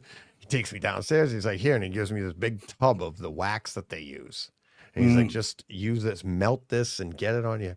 And I went over to my friend's house, Robin, and I put on the bald wig, or the bald's cap, and we just melted this stuff all over my face. And it was just down into my neck. I mean, that's what I looked like. And then I rubbed some red into the creases and stuff like that. I went to the high school dance with the hat, the sweater. I made the glove, and I cut the blades out of cardboard, but then I put pieces of wire in there so that when I went up to a board, I could go down it. So I did all of that. I walk into that dance and girls like running away from me, which is exactly what you want in high school. They're like scared. They're like, he looked, it was, oh my God. But yeah, absolutely my favorite franchise, my favorite, this one here. It's like, yeah. So that's why I almost watched it with you, but yeah, well, so go ahead. You talk about it. No. I don't think we've ever talked about it before. Funnily enough, I genuinely don't think we have. No, it's good to know. So like I said, I didn't see this in theaters. I was way too young, and my first experience, bear in mind, I was huge Friday the 13th and Halloween, and all these slasher movies of the 80s. And my first experience of this was when my brother brought home A Nightmare on Elm Street Part 2, Freddy's Revenge, on videotape that he'd rented from like the local, video store. And I watched that. Now, again, I would have been way too young, but I watched it, and I remember thinking when this came out. Well, it was 84 was this one. Then, so I'm thinking Freddy's Revenge would have been 85 or 86. I think it was 86. Yeah. So I would have been 12, and I saw it then. Yeah. But I remember I really enjoyed the second one. It was great. So anyway, then I eventually got around to this, and not that long after. So this is the biggest screen I've ever seen it on. I've never seen it on a cinema screen, so this was literally my first time. And the movie, I really do like this. The first three are really good. I think after 3, for me, they fall off a cliff very quickly, and the quality just goes, because Freddy then becomes a comedic character, and I didn't really engage with it. I never really liked 4, 5, 6, even 7. I didn't think was that great. It's not until we get back to Freddy versus Jason where we then have at least a bit more to it, although still some comedic stuff. So I really like the first 3, and this one is my favorite of them all. I think this one's fantastic, and it is still really good. It's only short. People forget. I think it's 90 minutes long. Yeah. It's a really short movie. They cram a lot into that time, but it's a pleasure to watch it each time, if you forgive the subject matter. It is a pleasure to watch it, and I really enjoyed it. Now, I'm pleased to say, oh, by the way, that's why, I know Jordan's saying in the chat, there's a 1 to 7 4K box set that came out on Monday, very expensive. And this is the only one that I've purchased. If they do 2 and 3 separately at some point, then I'll buy those. But I would personally, I don't need to own the 7 because I'd never watched them. Now I'm very pleased to report the jump to 4K and Dolby Atmos it's a Warner's disc, so of course they're doing that with everything, and it is a dramatic upgrade in terms of video and audio, more or less, than I've ever seen it before. And I have seen this film many, many, many, many times on just about every format going, even probably the little Viewmasters, so this has firstly, the color. Now, it's always been a colorful film. This was again, I think, a very deliberate change to not only the slasher movies of the 70s, but I think also Halloween and Friday the 13th, which were not anywhere near the color saturation of this. And of course, this is the kind of thing that, Joe, because it Dream Warriors, that's number 3. So I said 3 are good. 1, 2, and 3 are good. So the doesn't mean I don't know about them, just because I haven't watched them many times. Yeah. So this one then has it's manna from heaven to 4K HDR and the wider color gamut. The colors on this, right from the beginning, leap off the screen. The reds of his sweater, the blood, the greens of the leaves and the foliage, the blue of the sky. The colors are ridiculously heightened in this version. It's almost eye reactive. It's so bright. It's great, and it's exactly what it's supposed to be. And again, because much of this is dream sequences and things that do and look different. So color immediately. Are we giving it away? Was it? Yeah, exactly. Yeah, that's it. How do we know? Now, also, the other thing is, because it's 185, so filling the screen, you get a lot of close-ups of things, and they are very detailed. John Saxon, the Nancy's dad in this, gets a number of close-ups, and again, you can see the little stubble, the bits of stubble on his chin. You can see the little marks that he's got on his head and all this sort of stuff. So you can see a lot more detail in the imagery. You don't see a lot more detail in Freddy's makeup because he's in shadow most of the time. Bear in mind, this is the first one. I don't think they had perfected the makeup yet in this. This was quite a low-budget movie. It's once you get to the sequels that they show it more because they've spent more money on it. So he's in shadow for most of the time. So you don't see a lot more detail. They should have called me. I had a connection. Man, you know it down there, man. Yeah, you could have fixed it. No problem. Yeah. Exactly. But it is significantly better than it has ever looked before. Really, really good. So it does look different, and I think everyone will be very pleased with it once they see it. Now the Atmos is good as well. Now, because I think of the nature of it, there's not a lot of discrete effects, so you don't have a lot of pinpoint accuracy. What it does, though, is just create this dome of noise. So when they're in the boiler rooms, you could hear the hissing and everything kind of feels like you're in this room without, drawing attention to it, if that makes sense. So it does feel more enveloping. It feels like you are there, but it's not, as I said, not terribly discreet, but very good and clearly in Atmos. You can tell this is not just just the old 5.1 mix. It's really good. So as a disc, bear in mind this was a standalone disc that I bought last year, funny enough, and it was $19.99 then. I'm sure it's very cheap now, especially now they've done a box set. It is well worth picking up for what will be very cheap, and it's really, really good. and it may be the others in the box set are as well. I don't know, and don't intend to find out. So yeah, it's well worth getting this one in particular. Yeah. So for anybody, again, our listeners that have a Kaleidoscape, I own it on Kaleidoscape. It's in HD. And if you're wondering if it's coming to, if we're going to get the 4K version soon, I pretty much guaranteed that we will, because I just bought the disc, and that usually means the 4K version on Kaleidoscape is going to come tomorrow. So I bought the disc, which will be here tomorrow. How much was the disc, Steve? The disc was $20. 4K. Okay, it's the 4K. It's not the. It's $90 for the 7-movie set in 4K. Yeah, but I just got the, this one here. 4K was $20. So I was like on Amazon. So I'm like, and it'll be here tomorrow. So that means, I'll get an update tomorrow that my Kaleidoscape version is available for $4.99 or something to be upgraded, and I'll be like, oh, okay. So Paul Hurts a man after my own heart again. Well, 1 and 3, that'll do for me.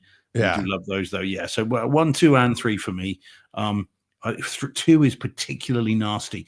With 2, they went deep into there's very few jokes in 2. 2 is just blood and guts, and then 3 they slightly lighten it. But then after that, it all goes downhill for me. But yeah, like I said, I'll buy 2 and 3 tomorrow if they release them separately. It's on 2 is in SD on Kaleidoscope. Oh God, why do they bother? I mean, who is downloading these things? Bearing in mind what John Brock says, Steve Brock. Yes, it's Kaleidoscape. People, it's not your common or garden piece of kit. There's someone's watching on a 22-inch screen in the kitchen. Anyone with a Kaleidoscape is into this stuff. It's the 22-inch screen in the galley in their yacht. On their Apple Watch. There you go. It does make you wonder, doesn't it? Why they bother? I've thought the same thing. Like, why do they have SD for this? It's a really good disc, really, really good, and this is the way to see it and hear it, and it does feel like you're watching it, back in tall days. I said I saw it in the theater, and I remember being I thought it was amazing. I love the story. I love the creativity, because especially back then, this was considered a very creative movie. It must have freaked out the cinemas goers. I can imagine seeing this in the theaters because it was so different. Yeah. And visually very unusual, that there would have been people absolutely freaking out during this. Oh, yeah, absolutely. Yeah. So cool. All right. Not like Terrifier. Rachel says, sounds like Terrifier.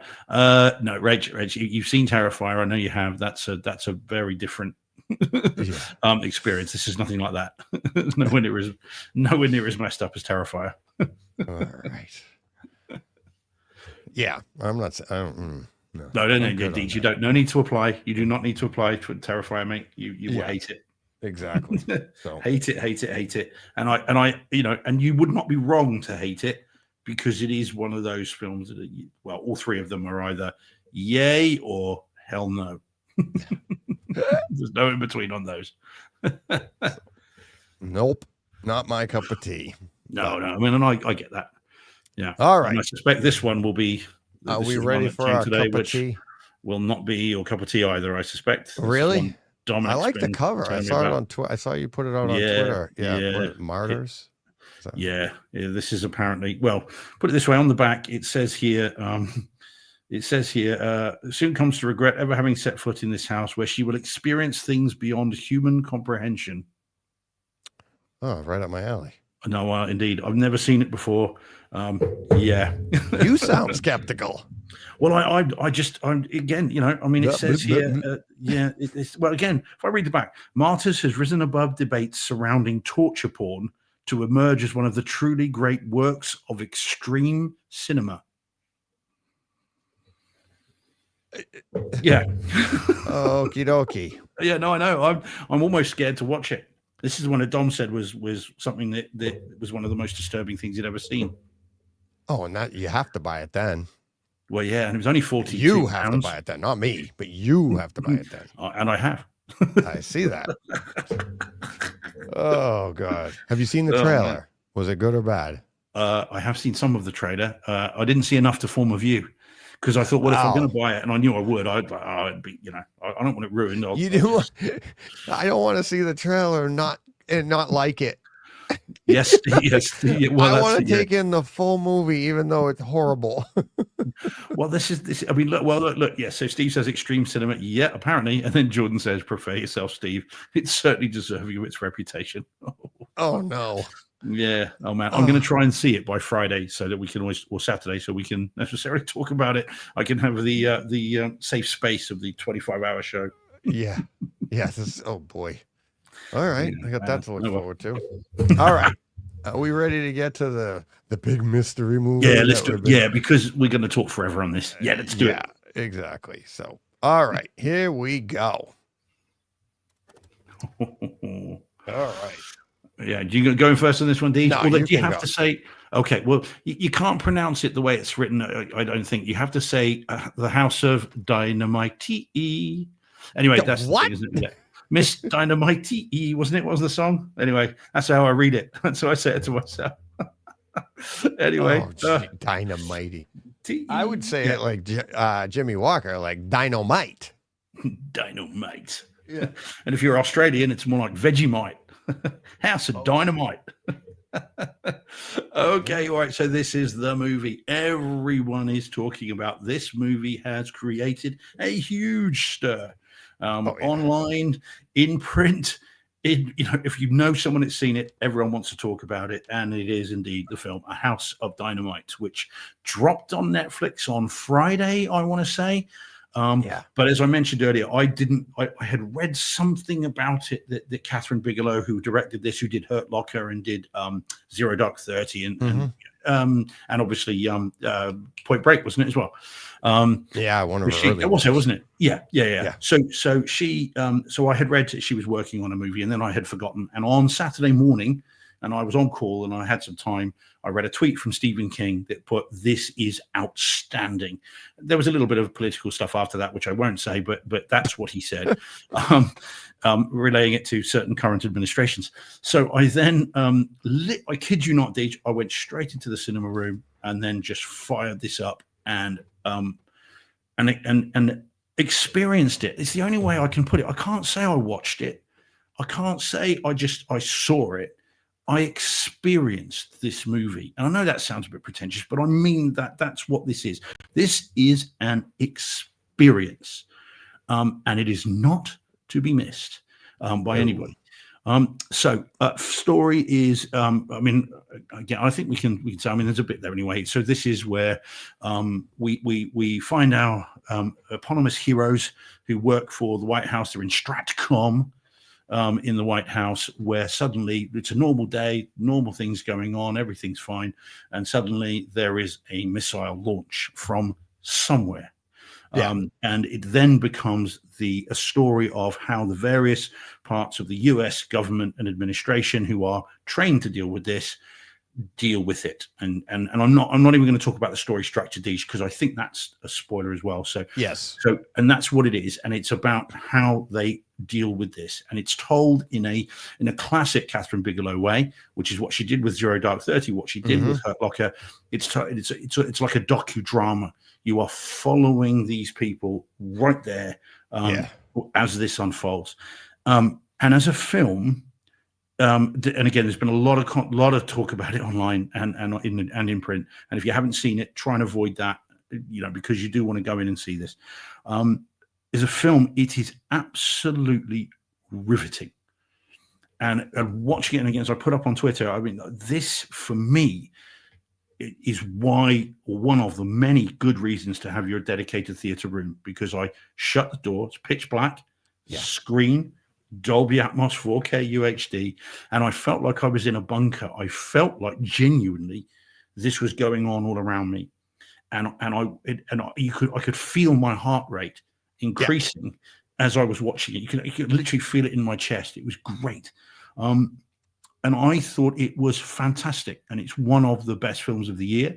I hope that this finds some Oscar buzz, because it's never less than convincing. No one is ever caught acting in this.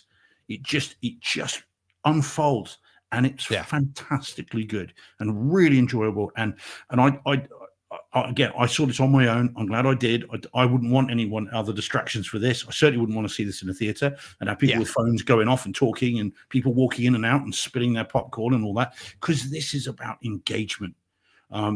So loved it. Absolutely loved it. Do you want to do your film bit, Deej, and then let's talk technical stuff? Yes. So exactly building off of exactly what you just said. And we're going to expand on that even more in a minute. But let me give you my real world experience and why a case can be made for watching this in your theater. It's that privacy. It's that close the door. I think you said online on Twitter, you like leave your phone outside, go in and no distractions. Yeah. Right. So Saturday night, I sit down to watch this. Jen's out. Larissa's at work. Okay. I've got the house. I'm like, crank this up. And the movie's about to start. And Larissa texts, he's like, everything okay? How you doing? I'm like, good. Watching a movie. 10 minutes later. How's it going? Blah, blah, blah. Steve, I lost it. I was so into the movie. I got mad at her. And I never do that, right? So I see her later after the movie, and I was like, I start to tell her about like how I'm like, what about the movie? And I'm like, you need to understand. And I'm like, I didn't mean to blow up that way. I mean, I got mad. It's like, because I was so into the movie. I was like, leave me alone. Can I watch it? Right? So I said to her, I go, look, I was trying to explain about the movie, and I'm trying to explain to her. And then I could see her. She was getting even more upset because I think like I hurt her feelings. I did this. I'm like, I was just if things were going right. And I go, no, I'm in your house. I go, yeah, exactly. I'm in her house. Right. But I'm like, it's in her house that she allowed me to have this theater. And I'm like, let me alone. But anyways, so at the end, I'm like, let me get to it. I'm trying to say I'm sorry. Right. And she's like, okay. I do all that. And we laughed about it. Right. So not 20 minutes after that, you tweet what you tweeted about, like, watch this alone. I took my phone. I went, look, it's not just me, but it is. This movie has you on the edge of your seat. Shut your phone off. Do it and just concentrate on it. Because like you said, it's like, this is the reverse of you want to experience movies with a bunch of people and it's like, a community event. This is not. This is you, because the way and as I said on Twitter, the way they wrote this, acted this out, it is meant to be like, if this was happening, you would be like alone. You wouldn't call your friends into the room to watch this with you. You'd be like, what's going on? And that's how you experience. And it's that tension. And it just, I was just blown away. It was just absolutely, yeah. And as I said before, you don't need a home theater to experience this. You could watch this on your phone and you'd be like, oh my God. But the home theater experience is amazing. It is absolutely. And let's get into that, Steve. Yeah. Okay. So, I mean, the video is, it's great. I mean, again, in the documentary style, I mean, again, this is more about the sound, I would say, but we'll come on to that in a minute. But the video is very, very good, very detailed. Again, it's 4K UHD. I mean, it's Dolby Vision, Dolby Atmos, all the Dolbys, as John used to say, which is great. And so it's razor sharp. It's been shot with this in mind. I mean, again, I was never really distracted, particularly with how it looked, although some of the exterior stuff later with the reenactment does look very, very nice. But bear in mind, this is predominantly in situation rooms and in places that are not supposed to be flashy. There's not a lot to it. I was never distracted, either good or bad, by the video. It's so taut and so tense that you're not really looking at that. And again, we said before, if you are looking at that on a first watch, the drama's not not working for you. So but I mean, for me, it's the audio on this is phenomenally good for this kind of movie. And I'm not going to spoil it, but I just some of the standouts from my first watch for me. the conversations going on in the upper speakers. Yes. Entire conversations that they later come back to, by the way. So you can be listening to them, and I was, because I was thinking, oh, what's that? And there are entire conversations going on in the overhead speakers, which, by the way, Deej, how do you reckon that resolves if you've not got Atmos? If you're watching this on a soundbar, which I did, you hear that, or is it gone? No, you hear it. It's actually amplified a little bit more. Because everything is coming through your sound bar out front, right? Whereas in our rooms, it's up over you. It's more subtle. It's still loud, but now everything's coming through the sound bar. And so I did experience this twice. So I watched it in the theater and experienced it, and then watched it again later in the living room. I came, as I told you before the show, I came home from hockey, and Larissa was in the living room watching it. So I watched the second half of it on a 75-inch television with a sound bar, and it's just as good. But the audio, to your point, I think where you miss in those outside of your theater is the transition scenes. There's some transition, and I don't mean just literally like you know what I'm talking about, the big transitions, but there's like cutaways, and they'll have a bass sound like a jet or something, or whoom, it'll be something, but there's a lot of nice bass in this, a lot of nice in the transitions. There's some dark scenes where the screen goes black and you're like, boom. It's like, and it's all playing with your emotions. That didn't really translate as well in the living room, but your emotions are played with so much that, are you missing something? Yes, but you're going to get this movie. This movie has all three aspects: picture, sound, and story. And to your point, like you said, it's like, if you're looking at the picture, you're not paying attention to the story, but the picture is very, very good in this. It is for streaming, for everything. It's the deep blacks, is everything. It's like, look in the situational rooms, look in the background, look in some of the stuff that goes on, and to your point, the stuff that goes on overhead, the chatter, the conversations, they come up later. There's one I'll tell you about later, after, it's a spoiler, but there was a huge one that I heard on second viewing. I heard it early on about something about in the later part of the movie that I heard early on that you never would have picked up on. And it's a little bit of conversation, it's some helicopters, it's some stuff, but you're like, oh my God. And like, you don't know, right? You don't, but it's just so well done. This is going to take, now I've seen it 1.5 times, multiple viewings to really enjoy and hear and see what they did here. Yeah.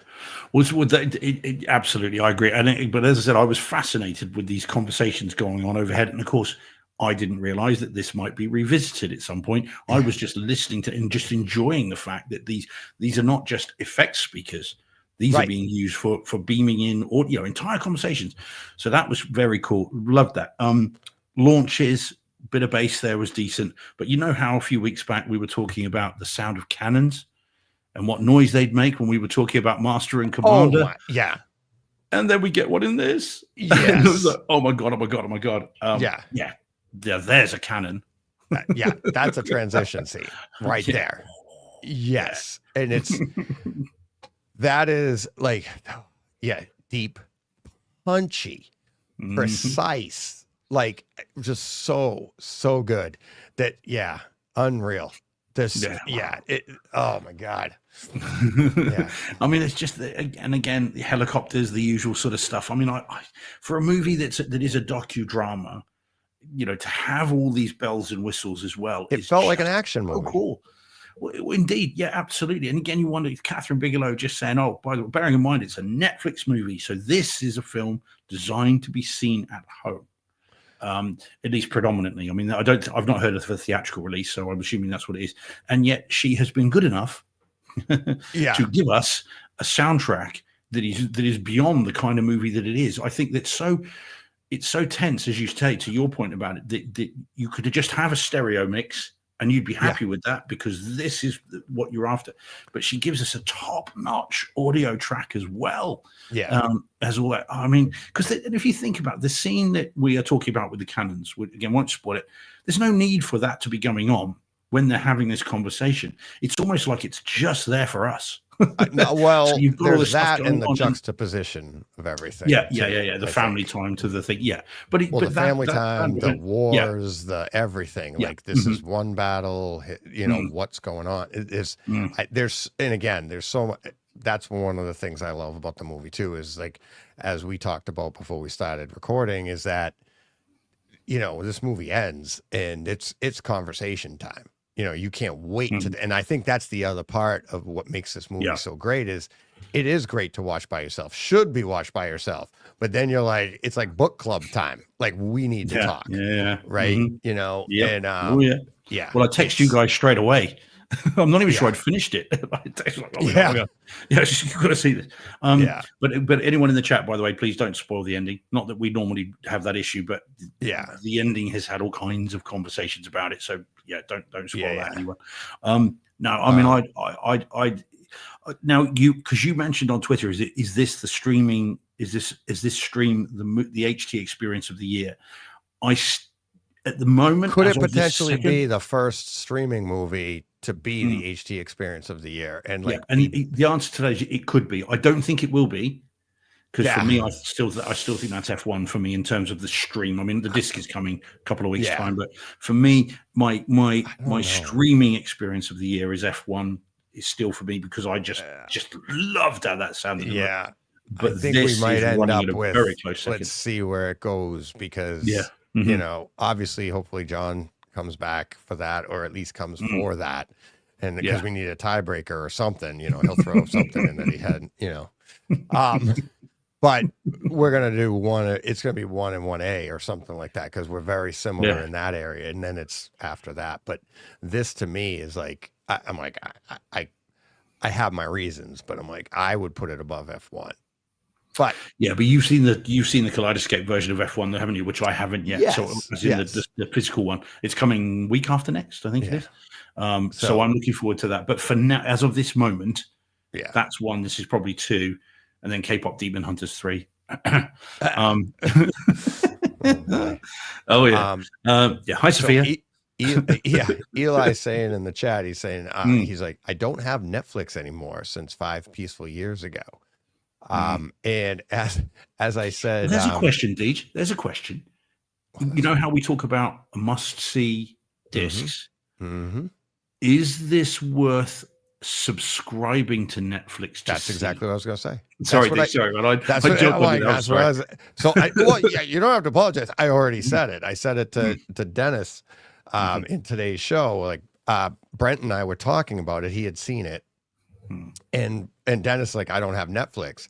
And I was like, Dennis, it's worth it. I mean, get the 1 month subscription. It's like, what, for the top, you know, get your 4K with the Atmos. It's what, 20 something bucks a month. You do that to go to the movies.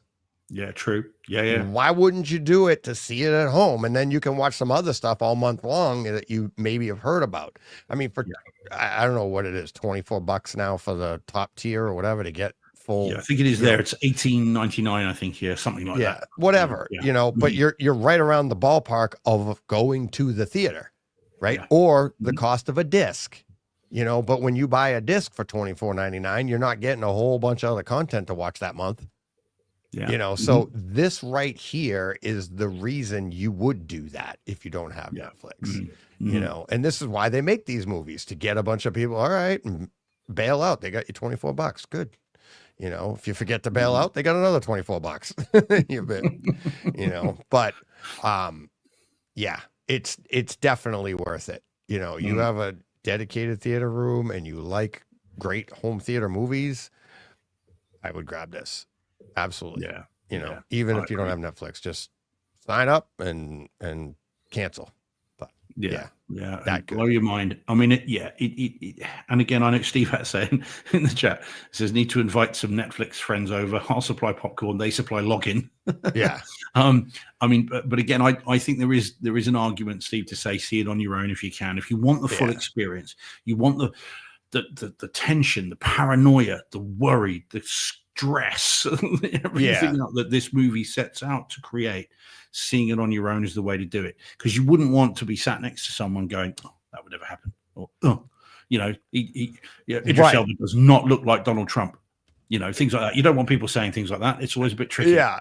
It undercuts the tension, and there will be some people watching this that won't be able to deal with the stress, and so will talk to undermine it, and then you're actually harming yourself. And I get why, because it's a very tense movie, but that's not what you want. You want to experience this, Steve. And so if you can, let them borrow their login, get them to let you borrow their login and just watch it on your own if you can, and then tell them all about it. Yeah. If they haven't already seen it. But it's awesome. I mean, I'm looking forward to seeing whether this generates enough buzz through to February for the Oscars. I hope it does. It'd be crazy, wouldn't it? Yeah. Awesome. Yeah. I mean, and I don't think there's necessarily that many standout performances, i.e., that would elevate it to best actor, best supporting actor. But I think because everybody's supporting practically. Should be in there. Well, it's an ensemble cast, isn't it? It's truly an ensemble cast.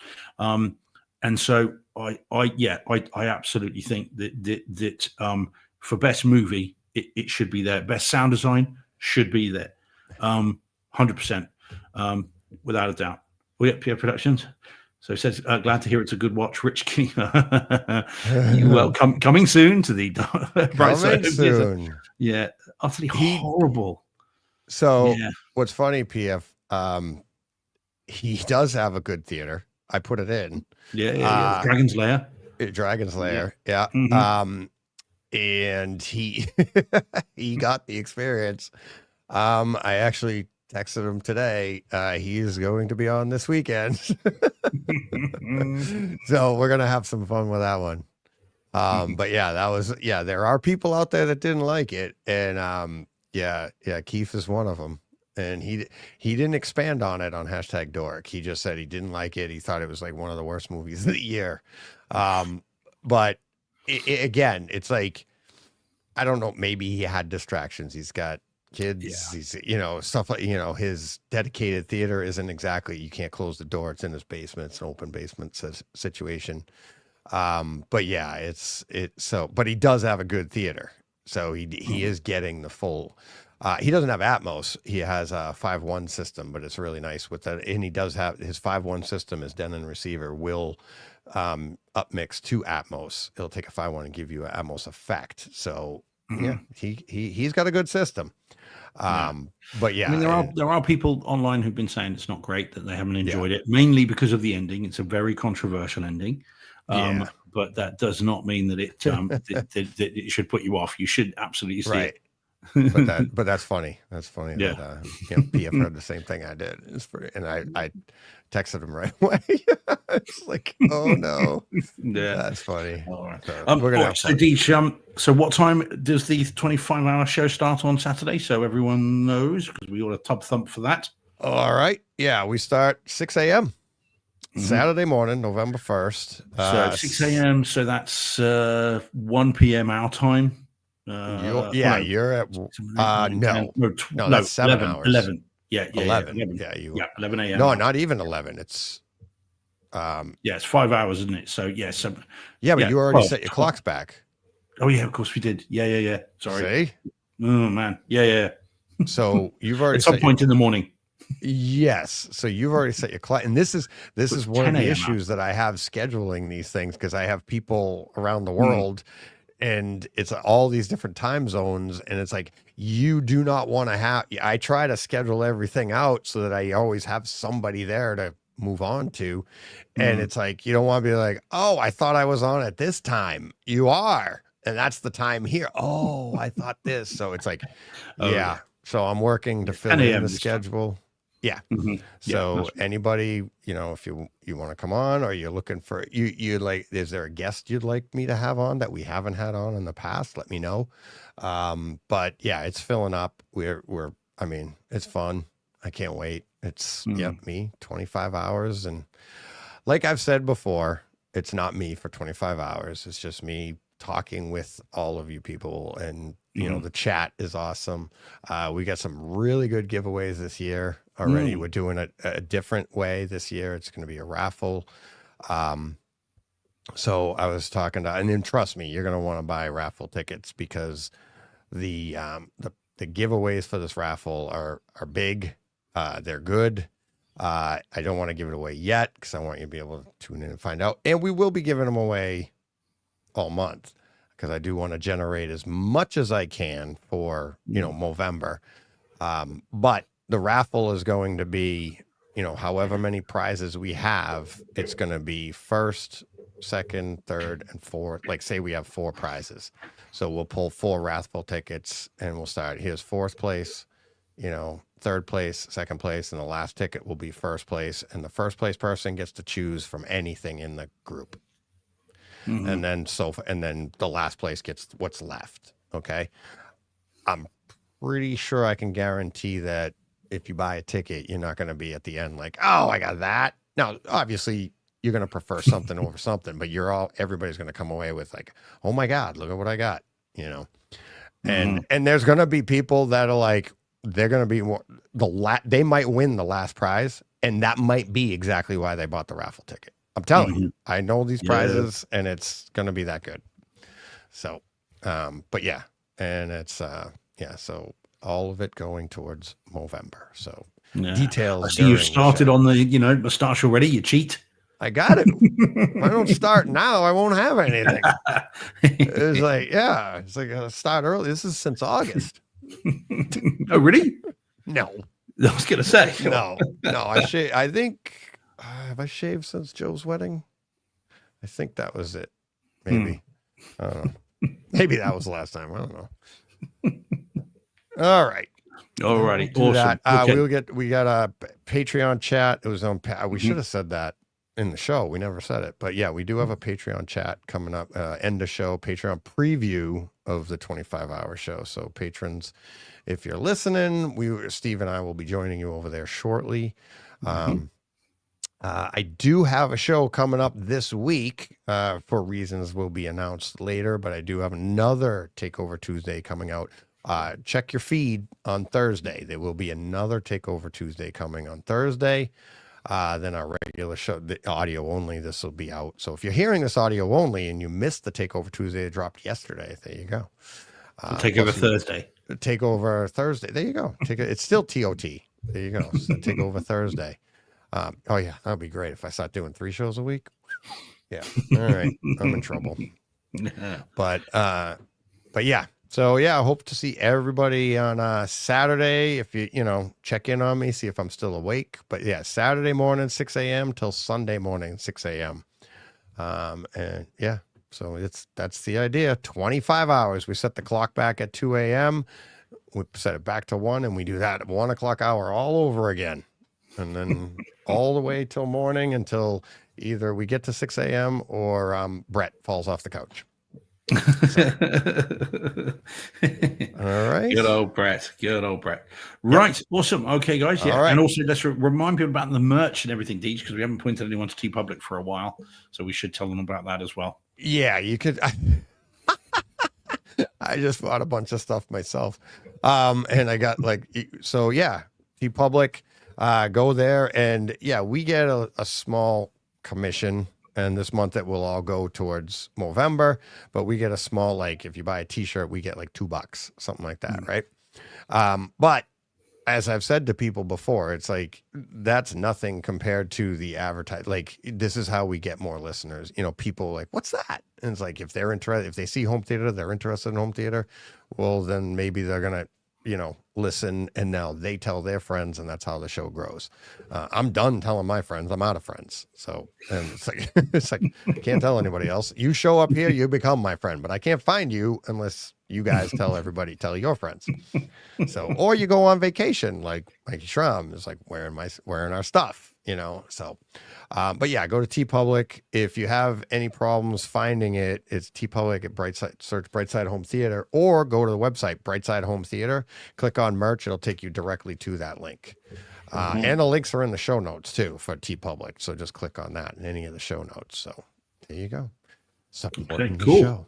All right. And you are going to, trust me, there's going to be a reason that you're going to want to be a Patreon or a patron in good standing for one of the prizes that's coming up.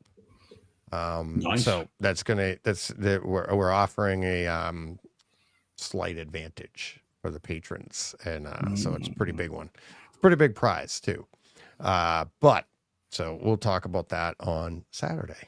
So hopefully we can generate some money there, because all the money from Patreon goes to the charity for the month as well. So, all right. That it? Did I do good? Yep. Did we hit it all? You did good. You did good. You did John's job right there. We got to get John back. Yo, man. Yeah. Well, I want to know what he thought of House of Dynamite. Yeah, I know. So, all right. That'll do it. You will see me again Saturday morning. You will hear me again on Thursday. But until next time, where are they? There we are. All right, there it is. All right, now again, until next time, you know what you got to do. Go push play. What he said. That's right.